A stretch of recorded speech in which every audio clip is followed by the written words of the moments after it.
أعوذ بالله من الشيطان الرجيم بسم الله الرحمن الرحيم الحمد لله رب العالمين والصلاة والسلام على أهل بيته الطيبين الطاهرين المعصومين. We were discussing very important theological school, Mu'tazila, and we discussed many principles in our last session. One of these principles was retribution, al-wa'ad wal-wa'id. So it means that Allah has some promises, and He has promised us that if we are going to do something good, then Allah will give us reward. And if we are doing something wrong, then Allah will punish us. So we discussed this issue in detail. And another issue was related to the manzilatun bainal manzilatain. So if someone is committing sin, like major sin, so according to Mu'tazila, he will not be, cannot be called himself mu'min, and he will not also be a kafir. So he will be something in between. So we discussed last time, and then we are inshallah going to continue this one. And then I have shared this screen again, and then we're going to discuss today another important principle of Mu'tazila, which is al-amr bil maruf wa nahi anil munkar. So last time, but we have just gone through this highlighted. You can see here the Mu'tazila took a middle path in this matter. So they maintain that the perpetrator of a major sin is neither a mu'min nor he is a kafir, but occupies a position between those two extremes. So this middle state was termed by the Mu'tazila manzila bainal manzilatain. So we discussed in detail, and today we are going to discuss, inshallah, amr bil maruf wa nahi anil munkar. Al-amr bil maruf wa nahi anil munkar is an essential Islamic duty unanimously accepted by all Muslims. So first of all, this principle is accepted and agreed upon all other Muslims. So there is no difference of opinion that amr bil maruf and nahi anil munkar is a duty of all Muslims. But the difference occurs only in the limits and conditions related to it. But the important point is that despite the fact that this principle is acceptable for all Muslims, but conditions are different. For example, we have Sunni schools of thought, we have Shia school of thought, we have different sects in Muslim community. So they have different conditions, they have different limits and restrictions as well. So these conditions and restrictions are extremely important when we are discussing principle of Amr bil Maruf wa Nahy Anil Munkar. So two words are being used here. One is Ma'ruf, Maruf, which is something good, so goodness. So we need to instruct others, we need to motivate others to do good. And if we see that something is, someone is doing bad or something is evil or a prohibited thing, that then it is our duty to forbid this person. So this is what Amr bil Maruf wa Nahy Anil Munkar is. And then, for instance, the Khawarij believed in it without any limits and conditions whatsoever. This is extremely important point for us to know about the Khawarij viewpoint on the principle of Amr bil Maruf wa Nahy Anil Munkar. So they are of the opinion that there is no limit, there is no condition whatsoever. We need to implement this principle in every situation, in every place, and at any time. So they believed that this twofold duty, twofold mean, one is related to maruf, goodness, and second is related to someone is doing bad or something is wrongdoing. So this is called munkar. So this is twofold duty, and then must be performed in all circumstances. For example, when others believed in the conditions of probability of effectiveness of al-maruf and absence of any dangerous consequences as a necessary for this obligation to be applicable, the Khawarij did not believe in any such restrictions. So again, this is very important to know that when we are doing this one, so there are two very important conditions in the view of majority of Muslims, conditions of probability of effectiveness. For example, if I am saying to you that, okay, this is very good thing, you should do it. So it should be in my mind that effectiveness is there. There is a positive result when I'm doing this one. If there is a negative result, for example, other person is saying that who you are to say to me, why you are involving in my personal life. This is related to me whether I'm doing this or not.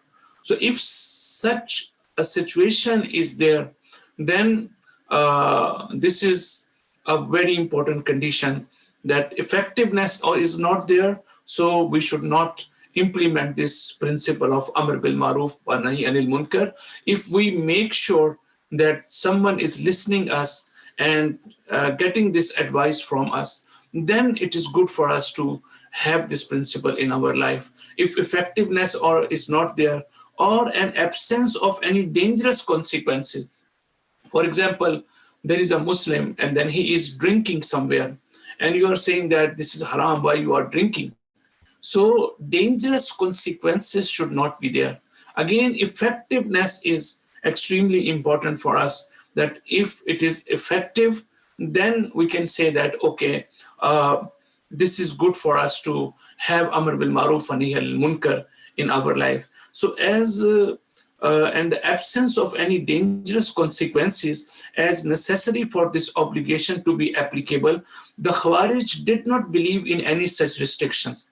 When we talk about Khawarij, so they really don't accept any restriction.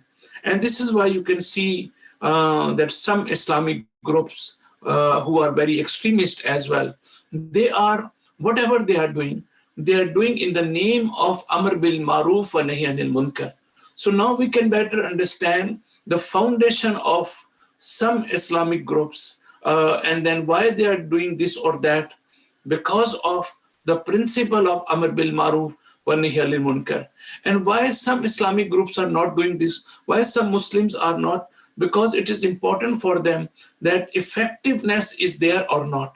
But for this group, Khawarij, or those who are following the path of Khawarij, they don't care about the effectiveness. They don't care what will be the impression and impact of whatever we are doing in the name of Islam or this Amr bil Maruf wa Nahy anil Munkar. So some believed that it is sufficient to fulfill the duty of Al-Amr wal Nahi by the heart and the tongue. So there is another Islamic sect or some other Muslims are there who says that, okay, we should already, if we are going to use this principle in our life, it should be by the heart and the tongue only. One should support al-maruf and oppose al-munkar in his heart and use his tongue to speak out for al-maruf and against al-munkar. So some people are saying that, okay, we have to go step by step. First of all, by heart, we should like wherever we find goodness. If goodness is there, if something is good, people are doing this one, so I should really like it and I support it. This is by my heart. It is in my heart. And if, for example, it is possible, I will speak out, I will speak up for this one, and I will also use my tongue, use some words, and then it is also allowed in the view of this group. And then, but the Khawarij considered it incumbent to take up arms, and so they would consider that it is necessary for them to take arms and to unsheath one's sword for the sake of fulfilling this duty. So this is what we can see here, that these Khawarij are of the opinion that, okay, if we want to for example, fight against someone, and we have to take arms and then fight these people, and the sword so mean that they are removing the sword from the cover and they are fighting, and then bloodshed is there. So they are of the opinion that in a threatening manner they can use this principle. So it is extremely important for us to know. And some believe that it is sufficient to fulfill the duty. Okay, and then as against them, against the Khawarij, there was a group which considered al-amr al-maruf wa nahi anil munkar to be subject to the above conditions. Conditions are important, limits are important. That first of all, we have to see there is effectiveness or not. If there is no effectiveness, if there are no dangerous consequences, then we can use this principle. And moreover, did not go beyond the confines of the heart. First of all, we should keep it in our heart and the tongue for its sake. And then if we see that the circumstances are there and there is kind of effectiveness, then we can use this principle by our tongue, and we can use our tongue. Ahmad ibn Hanbal is counted among them. So Ahmad ibn Hanbal, one of the Imams of Ahl Sunnah, he would accept that conditions and restrictions and limitations are important. According to the group, this group, a bloody uprising for the sake of struggle against unlawful activities is not permissible. So they are of the opinion that you are not allowed to fight against someone or kind of insurgency against someone. You are not allowed this one to rebel against those who are, for example, involved in bad wrongdoings or maybe some evil deeds. So this is what we have the difference of opinion in Amr bil Maruf and Nahy anil Munkar. The Mu'tazila accepted the conditions for Amr bil Maruf and Nahy anil Munkar, but not limiting it to the heart and the tongue. Now, what we are going to discuss, basically, we are discussing Mu'tazila. So it is important for us to know what Mu'tazila are saying about it. So they say the Mu'tazila accepted the conditions for Amr bil Maruf. Okay, they are accepting the conditions are okay. For example, effectiveness should be there, and there should be absence of consequences of dangerous consequences. If there are dangerous consequences, we are not allowed to use this principle. But if there is no dangerous and harmful effects or positive effectiveness is there, then we can use this one. And they say, okay, and maintain that if the unlawful practices become common, but they are saying that's not limited to the heart and tongue. We should go beyond our heart and tongue as well. So there is a group who says, or there is a school of thought who says that, okay, we cannot go beyond our tongue. We cannot go beyond our heart.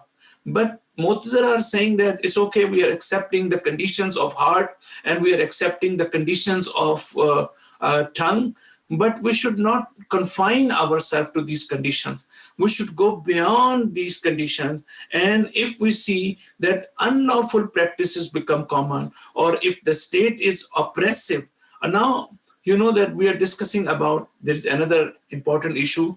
When we talk about Amr bil Maruf wa Nahy anil Munkar, so this principle can be discussed at two different levels. So first level is individual level. You are seeing someone at individual level, and then you are using this principle, Amr bil Maruf wa Nahy anil Munkar. But another part of this is related to the state, the rulers, the government. Now, for example, if we see some Islamic countries, so they are also using this principle at the state level.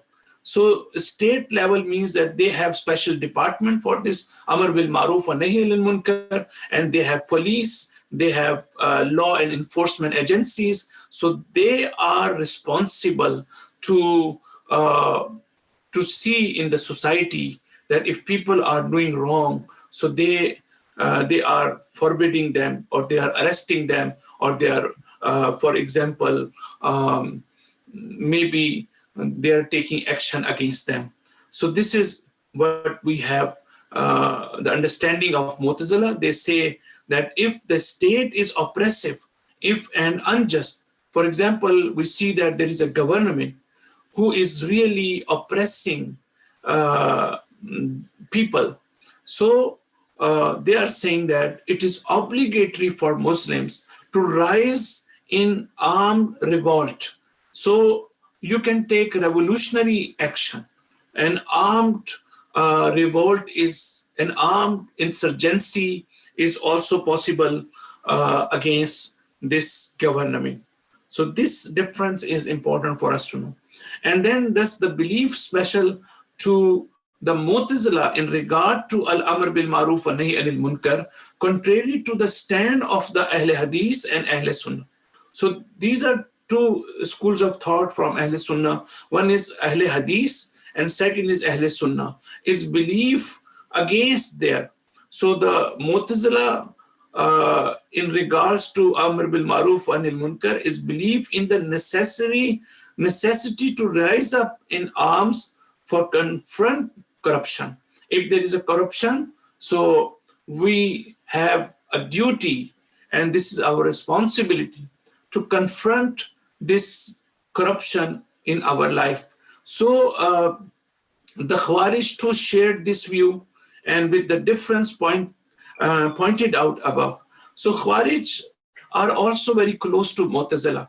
Khawarij are also of the opinion that there is no restriction, and we can confront others, and it is our duty to have armed insurgency, or if even there is a bloodshed or whatever, so it is our duty to fight against those who are involved in wrongdoings or something bad they are doing and they are involved. So this is what we understand from Mu'tazila, that they believe in the Amr bil Maruf wa Nahi Anil Munkar.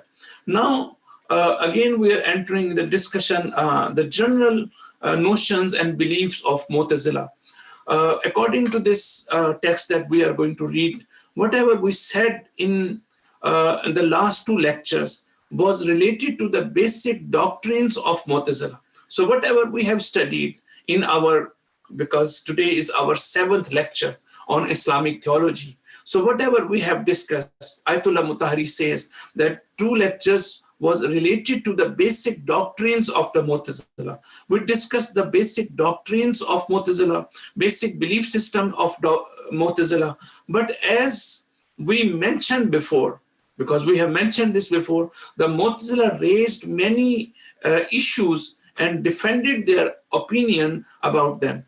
But these are not only whatever we have discussed. So these issues, in addition to these issues, they also raised many issues, and they defended their opinion about them. Some of them were related with theology, some related to physics, some related to sociology, and some with the human situation. So now we're discussing about some other issues mentioned by Mu'tazila, and these issues are part of the belief system of Mu'tazila, and they are defending their opinion, but different in different areas. They are mentioning, and they have this belief system. Some are related to theology, some are related to physics, some are related to sociology, and some are related to human situation. Now, of the theological issues, from theological point of view, some are related to general metaphysics. We say umur amma. So umur amma mean these are general issues for everyone, for every person. So this is called umur amma. So general metaphysics, and some with theology proper. So which is called ilahiyat bil ma'na al-akhas. So some are specifically theological issues. For example, existence of God, Tawheed, prophethood, the day of judgment, hereafter. So when we are discussing about these issues, which are related to our belief system and theological issues. And we believe in, for example, the existence of God, Tawheed, oneness of God, and prophethood, and the day of judgment. So these are called ilahiyat bil ma'na al-akhas. These are specifically some theological issues, but some are general. They are not related to any kind of theological belief system, God, existence of God, oneness of God, attributes of God's prophethood. So they are very specific. So we have to understand that these two areas are different. Sometimes we have general metaphysical issues and metaphysics, and some are very specific. Like all other mutakallimun, the intended purpose of the Mu'tazila by raising metaphysical questions is to use them as a preparatory grounds for the discussion of theological issues. So he's saying that these are, the purpose is preliminary, like muqaddamat, just they wanted to provide basic grounds for this. So if they are discussing Mu'tazila, some metaphysical questions, so they are basically discussing these general issues so that they can use this in their theological issues. So they are not irrelevant to the theological issues of Mu'tazila. Some issues are very general, but apparently you will say that these are very general, but they are not general. They are just basics. They are trying to provide the basic grounds for this one. And then they are using these issues in their theology. So which are their ultimate objectives? So theological issues are ultimate objectives of Mu'tazila. So also the discussions in the natural sciences, when they're discussing about something about natural sciences too, so serve an introductory purpose for them. So they are discussing natural sciences related issues or issues in the natural sciences. So they are basically discussing as an introductory manner so that they can use these issues in their theological beliefs. And that is, the discussion in the natural sciences are used to prove some religious doctrines, So they are trying to prove something related to religious issues and doctrines, or to find an answer to some objections. Maybe they are facing some objections, some questions, some criticism. So they want to respond to these objections. So this is why they are discussing some issues which are related to natural sciences. Here we shall enumerate some of these beliefs, beginning with theology. Now they're again mentioning very briefly about they're discussing their theological and social and other issues. Now first theology. So first thing that they would believe, at-Tawheed as-Sifati, unity of the divine attributes. And we have discussed in detail about the Tawheed as-Sifati, that all the attributes of Allah subhanahu wa ta'ala, there is a unity between the attributes of Allah subhanahu wa ta'ala. For example, if Allah is Alim, so he has a knowledge, and then he has a power as well, and he has a life as well. So apparently, if we evaluate ourselves, so we also have knowledge, we also have life, we also have power, but my power is different from my knowledge. My power is different from my life. My power is different from my other qualities. But we cannot say this for God, because God's attributes all are same, and then origin is same. His Zat is, there is a unity in his essence and divine attributes. Second is divine justice. And we have discussed in detail about the divine justice. So they were of the opinion that before we see what Sharia is saying, what Quran is saying, it is important for us to know that our intellect and our aql is already there to let us know, to understand this is right and wrong. So we have the power of intellect. Our aql is there to tell us that oppression is bad and justice is good. Whether Sharia is there, Quran is there, God is there to say and command to us, but or not. But our akal is independently able to distinguish right from wrong. So this is divine justice according to Mu'tazila. The third point is related to the Holy Quran. Kalam Allah is created. Kalam or speech is an attribute of act, not the essence. So again, there are a lot of discussions about the essence of Quran, and this discussion is also very interesting. Also, they are of the opinion that Quran is created. We cannot say that Quran is eternal. Quran is qadim. According to Mu'tazila, because it is kalam, which is that this is a speech of God. These are the words of God. When we say, when we talk about Quran, so kalam, this is kalamullah. So when we say speech of God or words of God, so kalam is an attribute of act, not the essence. Here we need to little bit understand about we need to understand attributes are of two kinds. Two types of attributes are there. Some attributes are related to the essence of Allah subhanahu wa ta'ala, like knowledge or life, for example, and power. So there are so many attributes which are related to essence of Allah subhanahu wa ta'ala, zat of Allah subhanahu wa ta'ala.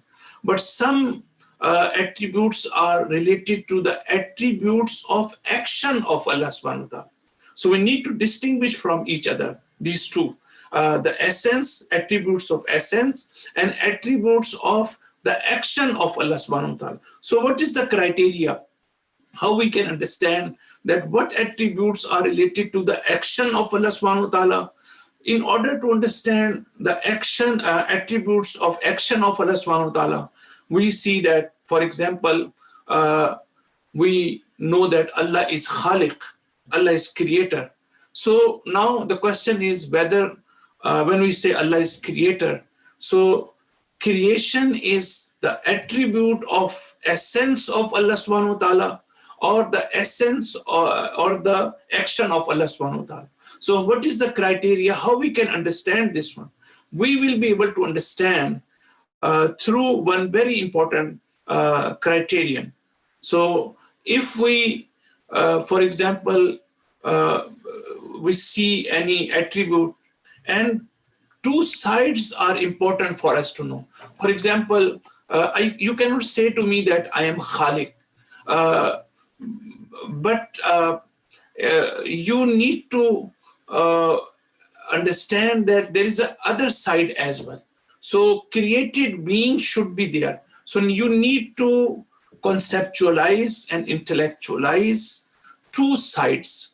You cannot just say from one side. When you see me, this is not enough to say that I am a creator.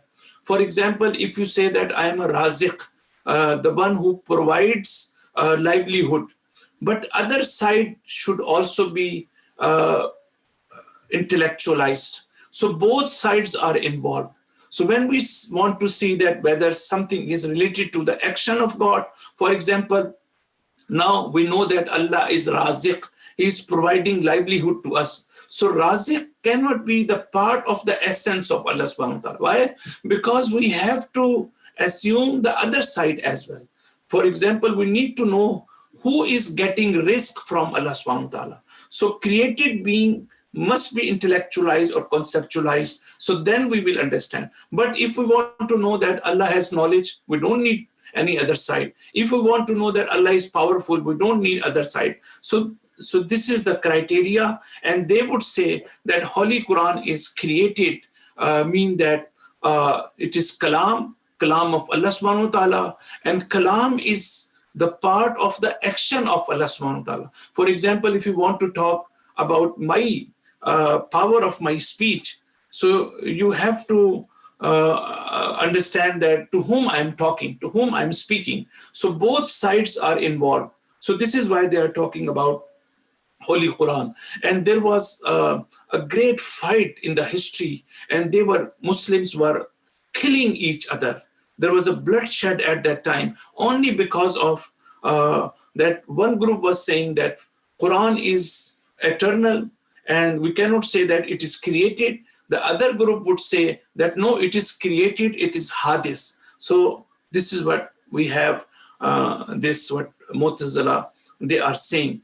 And then they say the divine acts are caused and controlled by purposes. Mu'tazila are of the opinion that similarly as whenever we do something, there is a purpose behind this. We are not doing anything without purpose. So purpose is important. Similarly, when God is doing something, whatever the commandments we have, whatever we have different Sharia rules in the Quran, in Ahadith. So there is a wisdom behind this. There is a hikmah. There is a kind of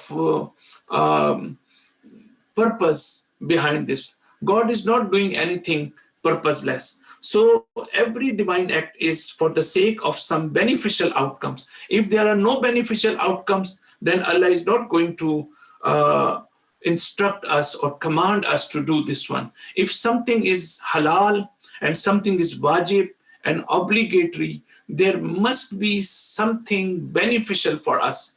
And if there is something haram and which is forbidden, so there must be some harmful or dangerous consequences for us. And this is why Allah is saying this is prohibited, this is haram.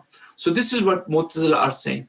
The other thing is forgiveness without repentance is not possible. The doctrine of retribution, Waad and Waid. So they say that, okay, if you have committed sin, then you have to seek repentance. Then you need Tawbah. If you are not doing Tawbah, you cannot become mu'min.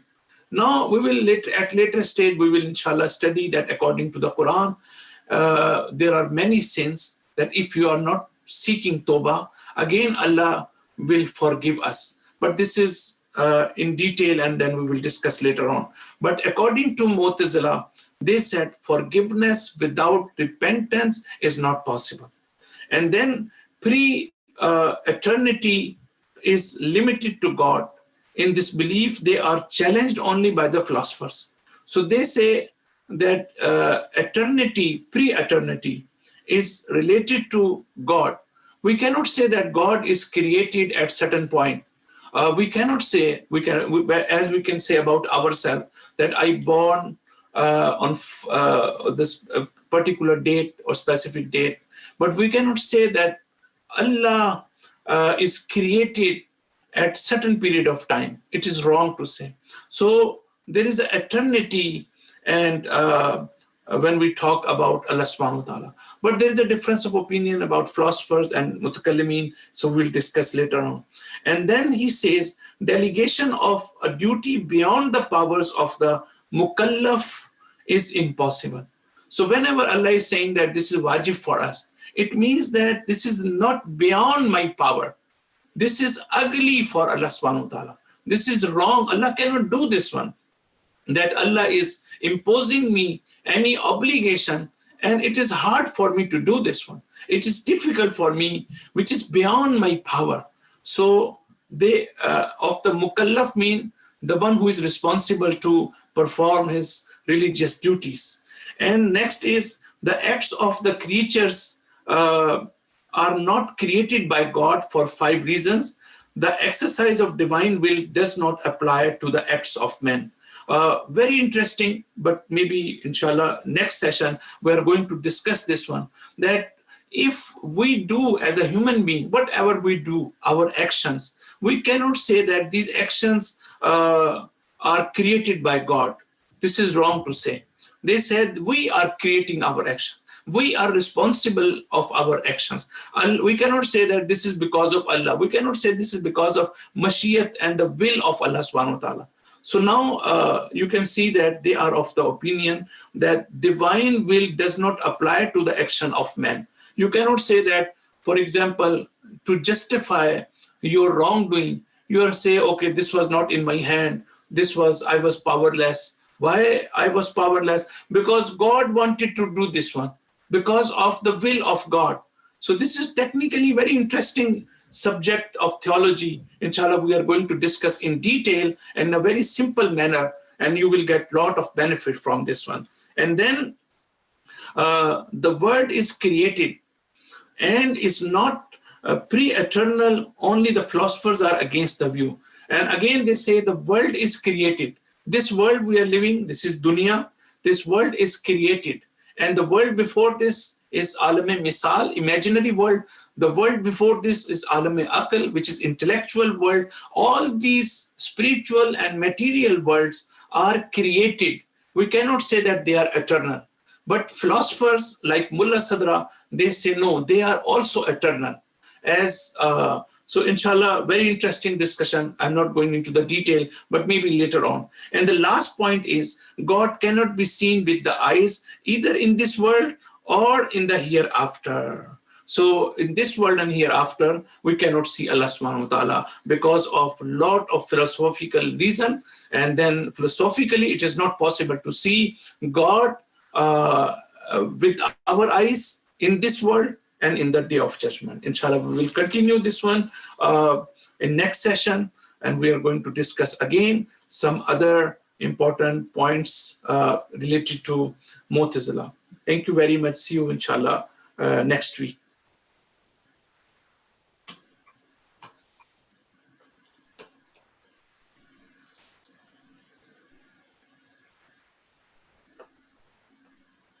जी कौसर भाई, अस्सलाम वालेकुम, आप कुछ कहना चाह रहे हैं? नहीं, थैंक यू वेरी मच। बस मैं आपका शुक्रिया अदा करना चाह रहा था कि माशाल्लाह से बहुत मालूमात में इजाफा हुआ और बड़ा अच्छा मौजू आपने चुना है।